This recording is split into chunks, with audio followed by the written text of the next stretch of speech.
pagi, Bapak, Ibu, Saudara, Sobat Messenger, salam sejahtera untuk kita semua. Sungguh kita mengucap syukur, Tuhan karuniakan kepada kita kehidupan yang baru, anugerah yang baru, rahmat yang baru untuk kita melakukan segala aktivitas kita dengan pertolongan daripada Tuhan. Mengucap syukur, bersama-sama Bread of Life, kita dapat mengawali hari kita dengan belajar kebenaran firman Tuhan. Mari kita berdoa sebelum kita belajar kebenaran firman Tuhan bersama-sama. Bapa kami dalam surga, sungguh kami mengucap syukur.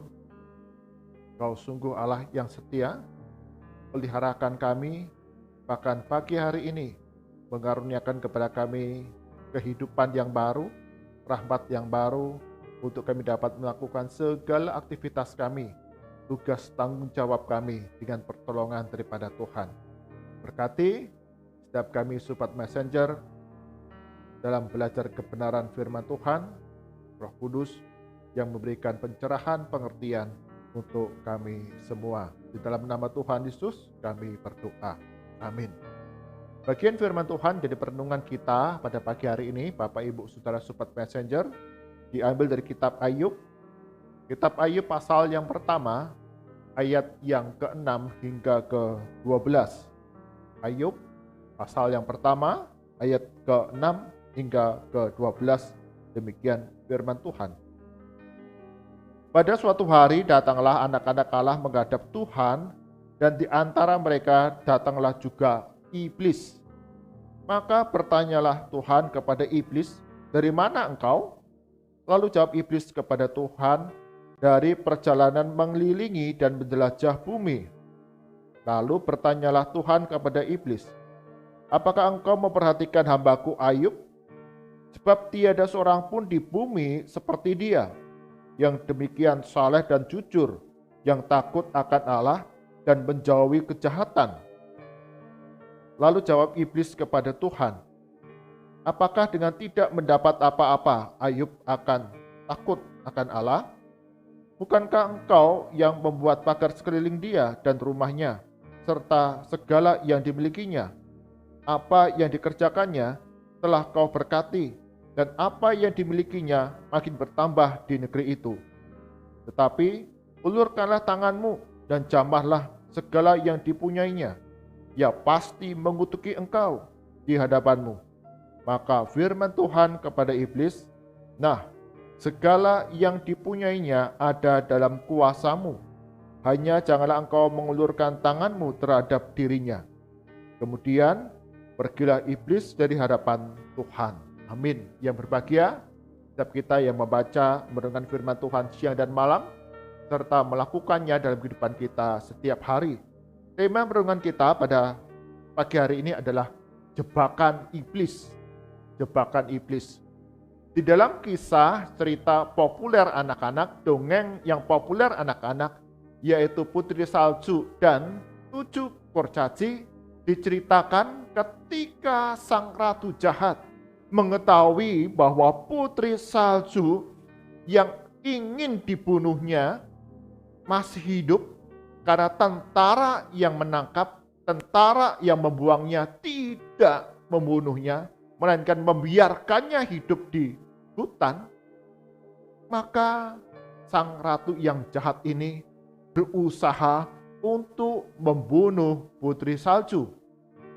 Dia mempersiapkan apel yang beracun supaya Putri Salju ketika dia memakannya, dia akan mati. Sebaliknya Putri Salju ketika dia dibuang di hutan, dia menemukan sebuah rumah yang ternyata itu adalah rumah dari 7 kurcaci. Setiap 7 kurcaci ini akan pergi meninggalkan rumah. Dia pesan kepada Putri Salju, "Engkau jangan menerima seorang pun masuk ke dalam rumah ini, atau kamu menerima apapun yang diberikan oleh orang lain, karena itu akan membahayakan jiwamu atau nyawamu." Demikian pesan 7 kurcaci. Jangan terima tamu, jangan menerima apapun dari orang asing, supaya kamu aman. Sang ratu yang jahat kemudian datang ke rumah di mana Putri Salju tinggal dengan menyamar sebagai seorang nenek tua yang membutuhkan makan, yang membutuhkan roti, karena dia mengatakan, "Aku kelaparan dan aku akan menukarnya dengan apel yang sudah diracuni itu." Ketika sang nenek mengetuk pintu, Putri Salju sempat ragu-ragu. Tapi setelah beberapa lama kemudian Putri Salju mengatakan, "Aku perlu melihat siapa yang datang." Ketika pintu dibuka, dia seorang nenek tua. Dia mengatakan dia butuh makan dan aku menukarkan apel yang aku punyai ini dengan roti yang kamu miliki, supaya aku bisa makan. Putri Salju kembali menjadi ragu-ragu, diingatkan jangan terima tamu, jangan menerima barang dari orang lain, itu akan membahayakan nyawamu. Tapi meski demikian, karena merasa kasihan, maka kemudian Putri Salju memberikan roti kepada nenek tua ini dan menerima apel yang diberikan oleh nenek tua ini. Dan ketika nenek tua itu pergi, Putri Salju kemudian memakan apel yang sudah beracun itu, sehingga kemudian dia jatuh sakit. Bapak, Ibu, saudara-saudara yang terkasih, Sobat Messenger, demikian juga ketika iblis ini membujuk Hawa untuk memakan buah terlarang. Iblis mengatakan, kamu sekali-kali tidak akan mati jikalau kamu makan buah ini. Kamu akan menjadi seperti Allah. Kamu akan tahu apa yang baik dan apa yang jahat. Iblis membuat jebakan kepada Hawa, kepada manusia untuk mengalami kehidupan yang ada dalam kebinasaan. Jatuh di dalam dosa, mati secara rohani, terpisah dari Allah, terpisah dari anugerah Allah. Itulah tujuan iblis dalam kehidupan manusia. Agar manusia yang dikasihi oleh Allah ini jatuh dalam dosa dan meninggalkan Allah. Hidup dalam kebinasaan kekal. Demikian kemudian Hawa terbujuk oleh jebakan iblis. Dia memakan buah terlarang, demikian juga Adam. Dan itulah kejatuhan manusia dalam dosa yang membawa kita, seluruh umat manusia, ada di dalam kebinasaan yang kekal. Karena itulah tujuan iblis dalam setiap kehidupan kita manusia. Bagian firman Tuhan yang kita baca di sana ada percakapan iblis dengan Allah. Iblis sekali lagi mengatakan manusia Ayub yang saleh, yang jujur, yang takut akan Tuhan bisa melakukannya. Karena Engkau Tuhan, Engkau Allah melindungi dia. Apa yang akan terjadi apabila Ayub itu Engkau biarkan kehilangan segala sesuatunya? Dia pasti akan mengutuki Engkau dan tidak akan takut lagi akan Engkau. Iblis senantiasa mau agar setiap manusia ini jatuh di dalam dosa, dalam kebinasaan. Kita tidak lagi mentaati akan perintah dan kehendak Tuhan. Kita tidak lagi hidup saleh menuruti segala perintah Tuhan. Kita tidak jujur di hadapan Tuhan dan kepada orang yang lain. Hanya hidup untuk kepentingan diri sendiri, keuntungan diri sendiri yang membawa duka kepada Tuhan. Kita mengetahui dalam catatan kitab Ayub, di mana Ayub kemudian kehilangan seluruh harta bendanya, kehilangan seluruh anak-anaknya. Bahkan katakan tubuhnya penuh dengan luka dan borok yang sangat bau. Saking gatalnya menggunakan pecahan kaca beling itu untuk menggosok, mengorek luka-luka yang sangat gatal itu. Bahkan sang istri mengatakan, kutukilah Tuhan Allahmu. Iblis membuat jebakan kepada Ayub supaya mengutuki Tuhan, meninggalkan Tuhan. Oleh perkataan istrinya dikatakan, kutukilah Tuhan Allahmu dan matilah. Tapi Ayub masih memiliki iman percaya kepada Tuhan dengan mengatakan, Tuhan yang memberi, Tuhan yang mengambil, terpujilah Allah. Bukan hal yang mudah, Bapak Ibu Saudara-saudara terkasih. Situasi yang begitu sulit, hancur kehidupannya, terlebih ketika dia kehilangan seluruh anak-anaknya, tentu sebuah duka yang sangat mendalam dan hancur hatinya. Ditambah dirinya sendiri pun mengalami satu sakit yang luar biasa.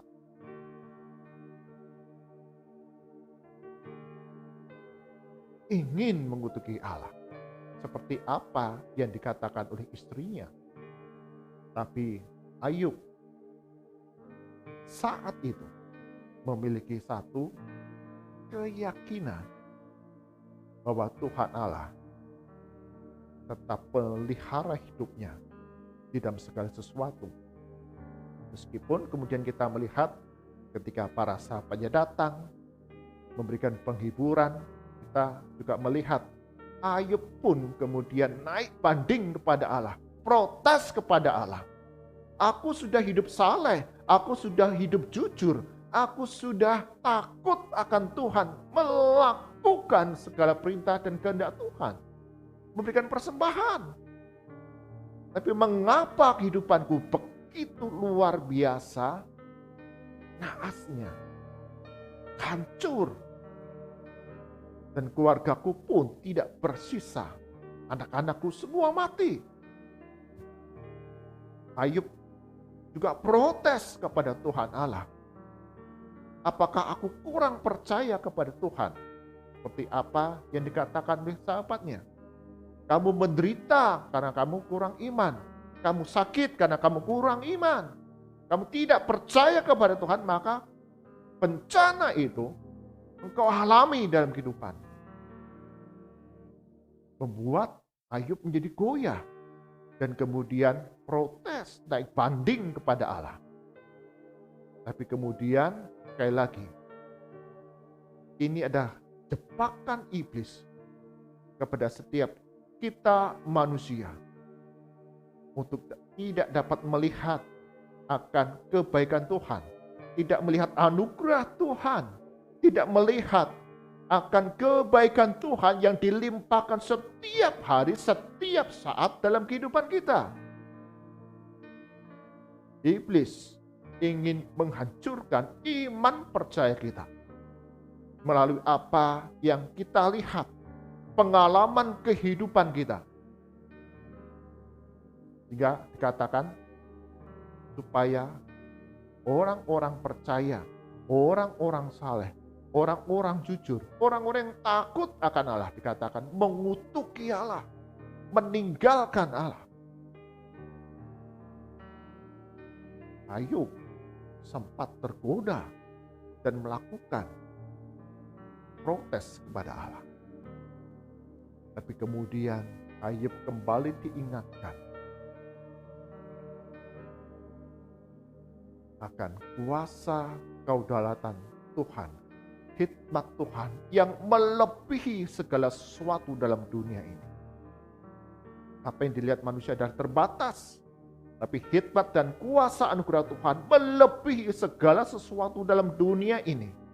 Dan Ayub percaya Tuhan Allah tetap bekerja di dalam setiap langkah kehidupan yang dijalaninya. Maka kemudian menarik kembali bandingnya, menarik kembali ucapan protesnya kepada Allah. Yang menyadari dirinya terbatas untuk melihat segala kebaikan Tuhan dalam kehidupannya. Dia melihat apa yang ada di depan mata, seperti apa yang sudah iblis lakukan. Ada jebakan-jebakan yang membuat Ayub kemudian meragukan, tidak mempercayai akan kuasa kedaulatan Tuhan. Bapak, Ibu, Saudara, Sobat Messenger, di dalam masa pandemi yang kita hadapi sekarang ini bukan hal yang mudah. Ada pergumulan-pergumulan yang harus kita hadapi, kita alami setiap hari. Kita adalah mungkin orang-orang Kristen, kita ada orang-orang Kristen yang setia beribadah kepada Tuhan, memberikan persembahan kepada Tuhan, giat melayani Tuhan. Tapi kita bisa melihat ada anak-anak Tuhan yang hidupnya saleh. Ada hamba-hamba Tuhan yang hidupnya setia. Tapi dalam pandangan manusia, kita melihat mengalami kehidupan yang sungguh-sungguh penuh dengan celaka. Hidup yang penuh dengan kesulitan dan tantangan. Satu kali saya mendapatkan postingan foto dari sebuah grup. Dan di sana postingan gambar foto yang dibagikan adalah seorang anak Tuhan yang setia, yang giat melayani, sedang menjalani isolasi mandiri di rumahnya. Dan dia tinggal di rumah itu seorang diri. Dan dia tidak menikah dan tinggal di rumah itu seorang diri. Dia terpapar virus COVID-19, isolasi mandiri di rumah, dan ternyata para tetangga tidak berani mendekat ke rumah Bapak ini. Sampai 3 hari kemudian Bapak ini tidak dapat makan karena dia tidak bisa keluar karena tubuhnya yang lemah. Dan sebaliknya para tetangga tidak ada yang berani untuk mendekat, mengirimkan makanan. Tapi puji Tuhan, pada hari yang ketiga ada seorang hamba Tuhan yang digerakkan hati untuk berkunjung kepada anak Tuhan ini. Untuk memberikan makanan dan obat-obatan. Anak Tuhan ini sempat mengatakan, Tuhan, kenapa nasibku seperti ini? Tidak ada yang menolong, tidak ada yang memperhatikan. Muncul pertanyaan, mulai meragukan akan kebaikan Tuhan, mulai mempertanyakan akan kasih setia Tuhan.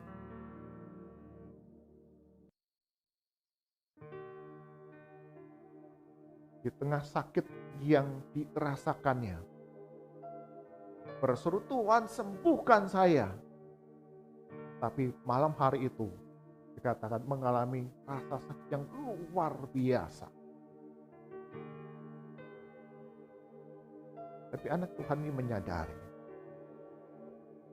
jebakan iblis itu mulai merasuk dalam hatinya untuk mengutuki Tuhan, protes kepada Tuhan, dan meninggalkan Tuhan. Tidak lagi hidup saleh, tidak lagi hidup jujur. Bapak, Ibu, Saudara, Sobat Messenger, mari kita memeriksa di dalam hati kita, di dalam diri kita, di dalam pikiran, roh jiwa kita. Di tengah masa-masa yang sulit yang kita alami sekarang ini. Apakah kita tetap mempercayakan hidup kita kepada Tuhan? Tetap meyakini bahwa kasih karunia Tuhan itu ada hadir di tengah-tengah keluarga kita. atau kita mulai kecewa kepada Tuhan, protes kepada Tuhan, dan mulai tinggalkan Tuhan. Waspada akan jebakan iblis di dalam hati kita yang hanya mengajarkan kita melihat apa yang ada di depan mata, tapi melupakan akan kuasa, kasih, dan kedaulatan Tuhan dalam kehidupan kita setiap hari. Waspada adanya jebakan iblis dalam kehidupan kita setiap hari yang ingin menghancurkan kita, yang ingin membuat kita orang-orang percaya meragukan Tuhan dan meninggalkan Tuhan di dalam kehidupan kita. Waspada dan teruslah kita bangun relasi yang dekat dengan Tuhan melalui firman Tuhan, melalui doa, dan melalui ibadah-ibadah yang dapat kita lakukan setiap hari di tengah masa pandemi ini. Sehingga segala kekhawatiran, ketakutan, pergumulan, sakit, penyakit, kesepian, kejemuan, kejenuhan, bahkan kedukaan, kita tetap dapat mengalami dan merasakan kasih karunia Tuhan dalam kehidupan kita setiap hari. Mari kita berdoa.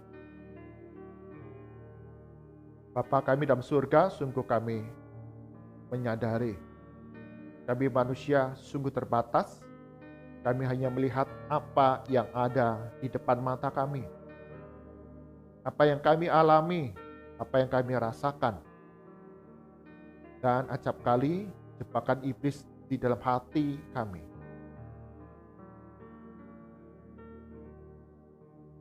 membuat kami gagal untuk melihat, mengalami, merasakan kebaikan kasih Kristus dalam kehidupan kami. Ampuni jikalau kami menjadi marah kepada Tuhan, protes kepada Tuhan, bahkan mengutuki Tuhan, meninggalkan Tuhan dalam kehidupan kami. Ampuni kami ya Tuhan, dan ajar kami dengan kuasa Roh Kudus-Mu, Roh Allah yang ada dalam diri kami, untuk kembali kepada Tuhan. Kami menyerahkan ya Tuhan untuk kehidupan kami, Sobat Messenger, ataupun setiap kami yang beribadah bersama-sama pagi hari ini. Kami tetap mempercayai akan pemeliharaan Tuhan dalam segala perkara kehidupan yang kami jalani. Percaya kuasa Tuhan, kasih Tuhan, tuntunan Tuhan, bahkan penghiburan daripada Tuhan selalu hadir dalam kehidupan kami. Di tengah masa-masa yang berat sekarang ini, sungguh kami perlu Roh Kudus yang ajar kami untuk melihat segala sesuatu di dalam khidmat Tuhan. Kami menyerahkan untuk sepanjang hari ini segala aktivitas usaha pekerjaan kami. Sungguh Engkau akan memberkati, sehingga segala hal Engkau akan membuat berhasil, mencukupkan kebutuhan di dalam keluarga kami masing-masing. Berdoa untuk anak-anak kami yang dalam proses pembelajaran, baik secara online ataupun tatap muka. Engkau yang memberikan pertolongan dan perlindungan, sehingga dijauhkan dari paparan virus COVID-19 dan dibekali oleh pembelajaran ini tentang kehidupan, tentang Yesus Kristus yang memimpin menuntun langkah hidup masa depan anak-anak kami. Berdoa untuk orang tua kami atau opa oma yang lebih banyak tinggal di rumah, mengalami kejenuhan, kebosanan. Tuhan juga menghiburkan hati mereka melalui saudara-saudara, melalui anak, melalui sahabat, atau bahkan melalui puji-pujian, ibadah-ibadah firman Tuhan yang dibagikan. Itu semua boleh menjadi penghiburan yang sejati. Selama masa pandemi ini, banyak tinggal di rumah, kurang interaksi dengan banyak orang, terlebih saudara seiman, tetapi iman percaya opa oma terus setia kepada Tuhan Yesus. Kami berdoa ya Tuhan untuk bangsa dan negara kami, di segala tempat di mana kami tinggal, Sobat Messenger, baik kota Kudus ataupun di daerah-daerah yang lain. Sungguh Tuhan, Kau yang terus campur tangan mendatangkan kebaikan, pemulihan, sehingga penyebaran virus COVID-19 ini dapat segera terkendali dan terbentuk herd immunity, kekebalan tubuh massa melalui vaksinasi, melalui ketertiban masyarakat dalam menjalankan protokol kesehatan. Kau berkati untuk aparat keamanan, Satgas COVID, dan juga para tenaga medis dalam bersinergi mendatangkan kebaikan, keamanan, kesehatan di tengah bangsa dan negara kami. Engkau yang memberkati semua kebijakan tindakan yang dilakukan mendatangkan kebaikan dan pemulihan. Mari angkat tangan kita, arahkan hati kita kepada Tuhan, dan kita terima berkat daripadanya. Kasih karunia dan damai sejahtera dari Tuhan kita Yesus Kristus, pemeliharaan yang sempurna dari Allah Bapa, serta persekutuan penghiburan dari Roh Kudus senantiasa menyertai langkah kehidupan kita hari demi hari, tetap setia kepada Yesus Kristus dalam segala perkara, karena berkat-Nya senantiasa tercurah dari sekarang sampai selama-lamanya. Amin. Bapak, Ibu, Saudara, Sobat Messenger, waspada akan jebakan iblis yang mengajar kita hanya melihat apa yang ada di depan mata, sehingga kita meninggalkan iman percaya kita kepada Tuhan. Tapi kita terus pegang janji Tuhan, percaya akan kasih karunia-Nya yang kekal selama-lamanya. Amin. Tuhan Yesus berkati kita semua.